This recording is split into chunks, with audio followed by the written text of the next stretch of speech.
After tonight, you may regret changing your date. I see a lot of familiar faces out there, and the disadvantage is these people in Ahoskie have never heard any of these stories before. So if you've heard any of these stories, Harry Bridges or Jimmy Williams, Governor Miller, go ahead and laugh anyway. It'll make me feel better. I'm actually going to play in Ahoskie. I'm going to share a few tales with you all tonight. Gwen mentioned going out to the Country Music Awards in Nashville, and I remember the first trip I made out there. It's been about 6 years ago. It doesn't seem like it's been that long, but it's been a while. My sister went with us, Linda Sawyer. Some of you may know her. She works over at the bank in Mania. She'd never been out of town, much less on an airplane.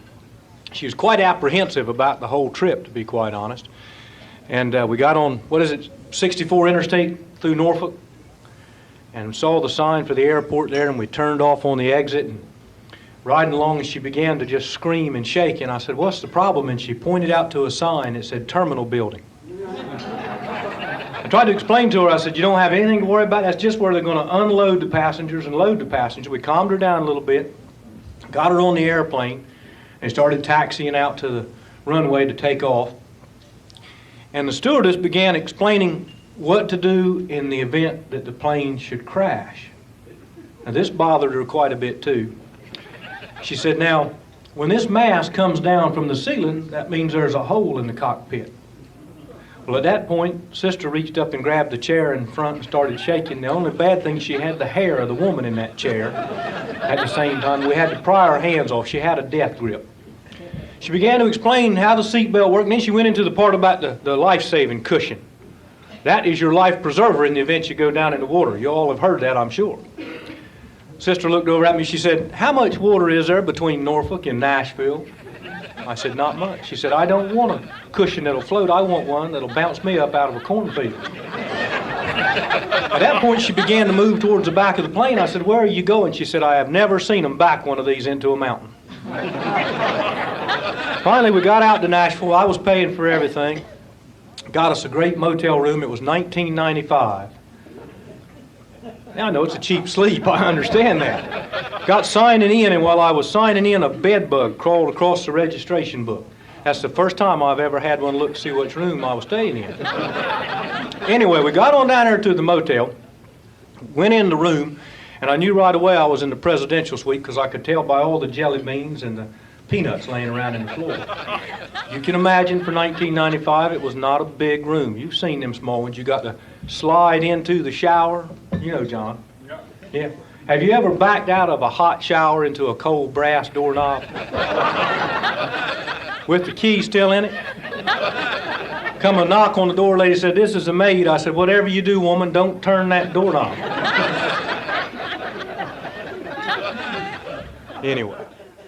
As most of you know, I came from a poor family money-wise, but we were certainly rich in love. We didn't have an awful lot. We couldn't even afford a dog. We heard a sound at night, the kids would take turns going to the door and barking. We all slept in the same bed, all the kids. I never slept alone until I got married. My grandmother was a very special lady. Some of you may have known her. She came from Texas, and she was just always full of love and caring for all of us. You could never do anything wrong. I remember once she was sick in the hospital, and I went to visit with her, and I stayed a couple of hours, and she had a little bowl of peanuts there, and through the course of that visit, I ate every one of her peanuts. I realized I'd done it. I said, "Granny, I'm so sorry. I've eaten all your peanuts. I'll get you some more." "No," she said, "don't do it." Didn't have any teeth. She said, "Don't worry about it. It's all right." That's the way she was. She says, "I've already sucked all the chocolate off of them."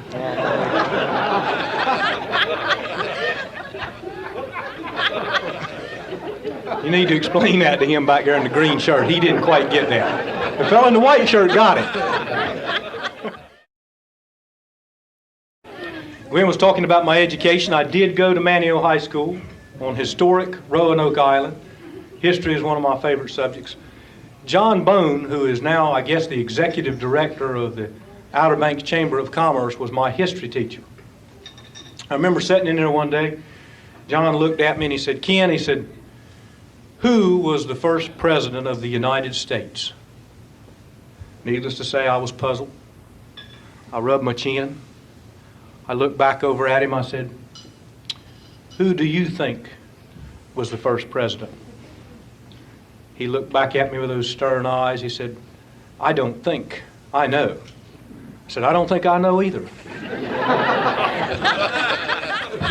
John Bone is the man that told me that General Custer was the first man to wear arrow shirts. Don't sigh, you're supposed to laugh over it. Well, I'll tell you something, ma'am. Now, John always believed that women never got credit for their part in history. He told me about it many times. Paul Revere, just up the beach a ways here. Well, maybe it's up the coast, New England. Every time the British would come to town, Paul would ride around all night long. Where's his wife? She's at home making those aluminum pots and pans. Revereware, that's right. Then there's Ben Franklin. How smart was Ben Franklin? Now you think about it. Now I'm not putting the guy down, but this fella goes out at night, 3 o'clock in the morning, and flies a kite in a lightning storm. Now what about his wife Aretha?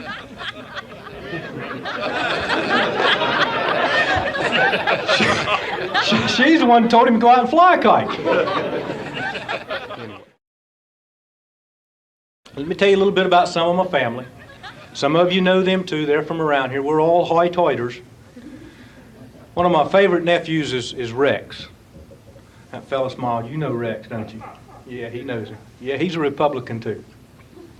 We're not going to get into politics or religion tonight. Anyway, I'll tell you a few stories about Rex. Now, we grew up together. We're the same age. I was an uncle when I was 11 days old. We all lived in the same house. When I was talking about all the kids sleeping in the same bed, that was true. We all lived in the same house for a while. He and I went to school together. We took our vacations together. And we've been more like brothers. I remember once we went on our first train ride. We were going down to Florida. We'd never been on a train. We were just young fellas, teenagers. And we were coming through Georgia, and this fella come through the car, and he had a basket of fruit. Now, we'd seen some fruit, but not a lot of things. We'd never seen a banana before. Rex didn't know what it was, and the fella said, "This is a banana." And Rex said, "What do you do with it?" He said, "You eat it." He said, "How?" And so he showed him. He peeled that banana and handed it to Rex and gave me one. About the time Rex took a bite, we went in a tunnel. Rex said, "Uncle Ken, have you eaten that banana yet?" I said, "No." He said, "Don't do it." He said, "I took one bite, went stone blind." We were riding along one day. This hadn't been too long ago because I'm getting older now. It was just a few days back.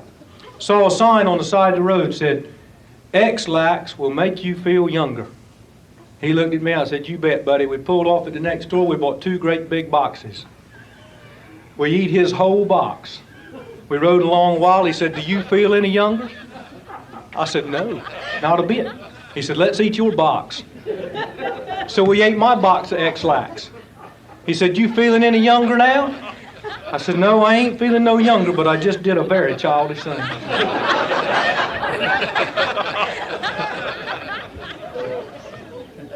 You can write that one down, Harry. I'll tell you about my wife. She's a pretty lady, very patient woman, as you can imagine. Her name is Paula Green Mann. She's Edward Green, the banker's daughter. Some of you may know Edward Green, the banker. I always thought that was kind of neat, a banker with a name of Green. First time I went to him to borrow some money, he told me absolutely not. So I put 5 fish in my safety deposit box. Weren't too long before he got wind of it. Next time I went to borrow some money from him, he said, "What I need is a statement." I looked at him, I said, "I'm optimistic." My favorite story, help her out over there. My favorite story about Mr. Green, though, is when I went to ask him to marry his daughter. Has anybody ever heard that story? That's hard for me to believe. You all are in for a real treat. I went into his house and he had 2 fireplaces. Now, he's a banker. I knew I was into chips. Never been to a house that had 2 fireplaces. Found out later he was too tight to put in central heat. Sat down in the chair. He was reading the Wall Street Journal. I said, "Mr. Green, I'd like to talk to you about your daughter." Believe me, folks, this got his attention. He looked right at me. He said, "What have you got in mind?" I said, "Well, sir, I'd I'd like to ask you if I can marry her. He cleared his throat. He said, what have you got? I said, what do you mean? He said, financially. What else would a banker ask? I said, I got a little bit of money in the bank. He said, $1,010.16. I said, yes, sir. Last time I checked the balance, I believe that's what it was. He said, do you own anything? I said, well, I got my car. He said, He said, I got the title to that car in the bank. I said, yeah, I got a few payments left. I said, how about my boat? He said, He said, I got a note on your boat. And I hung my head. I said, well, sir, I guess by your standards, I haven't got much. He looked up. He said, it's all right. You can marry her. I was shocked, I got to tell you. I said, it is? He said, yes. He said, love is like lightning. It's just as apt to hit the outhouse as it is a mansion. Once I told him I had some good news and some bad news. He said, give me the bad news first. I said, I can't make the payments. He said, what's the good news? I said, I'm still going to bank with you. Took the whole family on vacation once. Took us all out to Las Vegas. I lost $39 in the ice machine. It's the only place I know that you could go in a $30,000 Mercedes and come home in a $300,000 bus. While we were out there, this fella stole my wife's pocketbook. Believe it or not, there's crime out there. It ain't all glitter and lights. We found her pocketbook, but he kept her credit cards. It's been 2 years now, and I haven't turned him in yet. He's been spending less money than she has.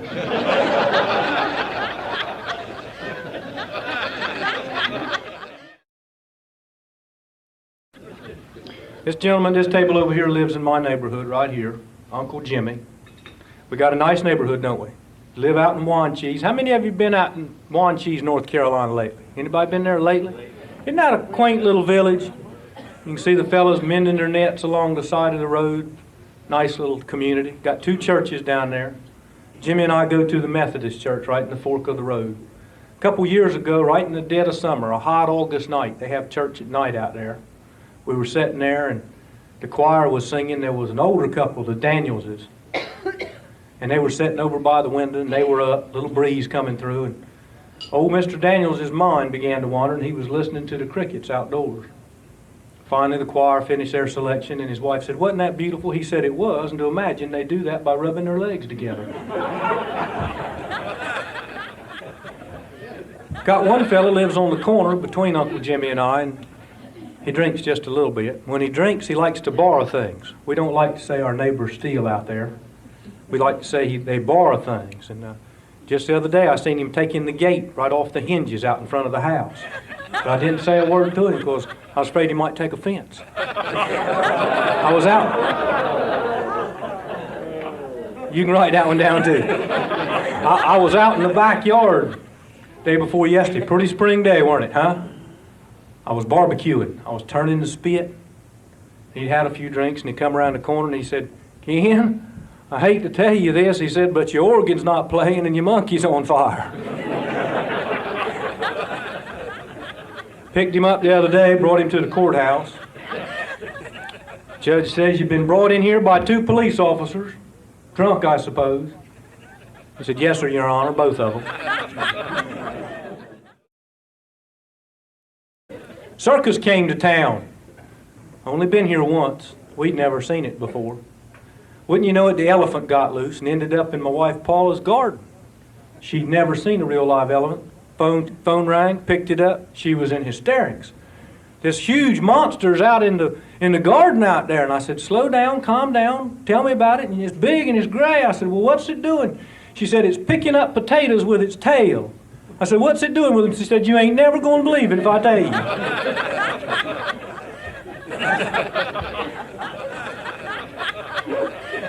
Go ahead, John. I'll let you catch up with that one. You finally got it too, did you, ma'am? Oh, man. Gwen mentioned I was going out to a hoskie to play at the chicken festival out there. And I'm excited about that. I've done pig pickings and fish fries, but I've never done a chicken festival before. Gilbert Vaughn is a fellow that's invited me out there. Frank Perdue's going to be there. This is the real McCoy. This is a big thing. And I've been working on some chicken stories because I think that's appropriate, don't you? Why did the chicken cross the road? Yeah. Prove to the possums it could be done. Huh? Heard a fella was laying bricks on the other side, and that was something she just had to see. But I got a good chicken story. Driving down the road, and standing on the side of the road is a three-legged chicken. And as I ease off the side of the road to take a look, this chicken begins to run. So I gave her a little more gas, and the chicken run a little faster. I got up to about 50, and the chicken's running about 55.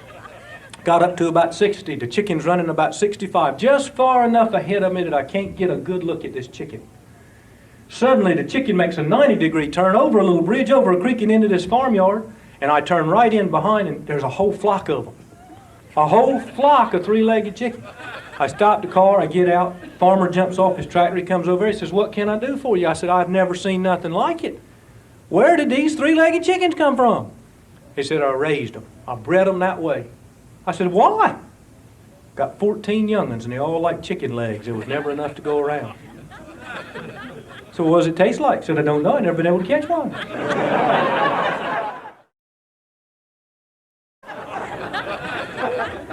While we're out in the country, have you ever heard my story about the mule? This is one of my favorite tales of all time. This old farmer's riding this mule into town. And he comes up on this pretty teal-colored sports car, about like the color of your coat right there. Is that called Ocean Spray or something? What's that color called? That'll work, yeah. He gets off of his mule and starts walking around this sports car admiring it. It's beautiful, you know. And about that time, zit, the window comes down. Young fella's sitting in there. He said, "You like this car?" He said, "I do. I never seen nothing so pretty." He said, "Where are you going?" I said, "I'm going to town." He said, "Would you like to go for a ride?" "I'm headed that way." Just that quick, he was sitting in on the passenger side. "What about your mule?" "Don't worry about him. He knows the way to town." Old boy pulled out on the road, got going about 35. Old mule was right behind him. Sped up to about 45. Looked in the mirror, and the old mule was right there. I turned to the farmer and said, "Pretty fast mule." Old farmer said, "Yeah, he's pretty quick." Got up to about 65. Old mule's right down on his bumper, just as hard as he could go. Y'all wondering how I'm doing that, ain't you? Just take a break. I can do Dixie. I can hum Dixie and tap dance and never move my feet. Watch right here now.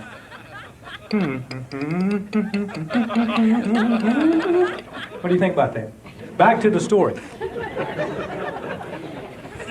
He shoves her up to 75. He looks in the mirror, and the old mule is right on his bumper. He says, "I ain't never seen nothing like that." He said, "And that mule's got the strangest look on his face." And the old farmer says, "Tell me quick, what does he look like?" Said his tongue's hanging out of his mouth and his eyes are bulging out. And the old farmer said, "What side of his mouth is his tongue hanging out of?" Boy said, "Left side." Said, "Stay in your lane, son. He's getting ready to pass."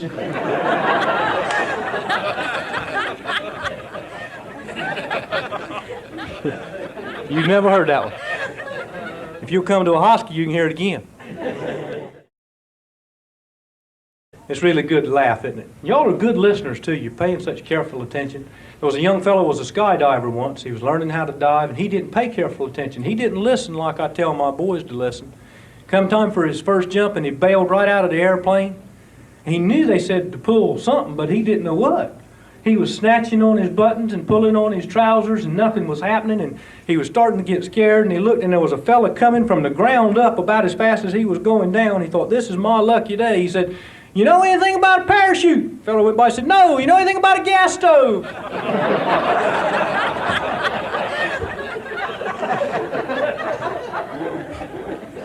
Go ahead, you can write that one down. That is a good one.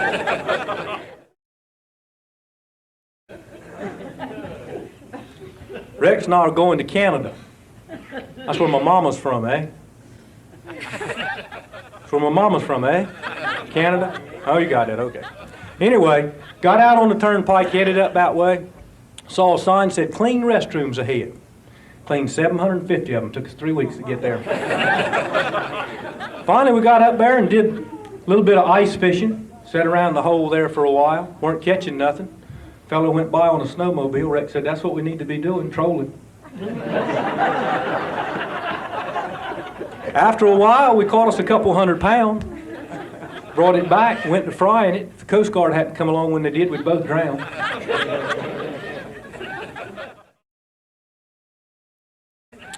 I believe that God wants His people to be happy. And just having y'all laugh a little bit, I think, is so special. And if I've been a part of that in some way, that's kind of important. When we started this thing about an hour ago, I didn't know any of you there, and even though I don't know your names, I feel like I know you a little bit better. There's a very warm atmosphere in this group here tonight. I guess it's because of why you're here and what you've done in the past to help with the program. Laughter is a very important thing. For just a few minutes there when you were laughing and we were all laughing together, I bet you didn't think about filing your income tax, did you? Probably forgot about your mother-in-law. When you laugh, all the things in the world for just a few minutes are just forgotten, aren't they? That's really a very beautiful thing. I heard it said one time that laughter is the food for the soul, that we can't live without it. Everything that we do in life is relative in some respect to laughter. They say to laugh is to love. To laugh is to understand. When you can laugh at yourself and understand yourself, your kids. To laugh is to forgive. It says in the Bible we have to forgive if we're going to be forgiven. When my kids laugh at home, I got to tell you, it's the most beautiful sound in the whole wide world to me. I wouldn't trade it for anything. A smile is such a powerful thing. It doesn't cost anything, but it creates so much. And it enriches the people that receive it without taking anything away from the people that give it. There's no person that's so rich that they can do without it. It creates happiness in your home, creates goodwill in your business. For those that are weary, a smile will give them rest. It's daylight to the discouraged, sunshine to the sad. Nature's best antidote when things in your life are wrong. You can't beg a smile, can't be bought, borrowed, or stolen. Something that's absolutely no good until it's given away. So in the course of the day, when your friends are too tired to give you a smile, why don't you give them one of yours? Because there's nobody that needs a smile any worse than somebody that doesn't have one left to give. Thank you. God bless you.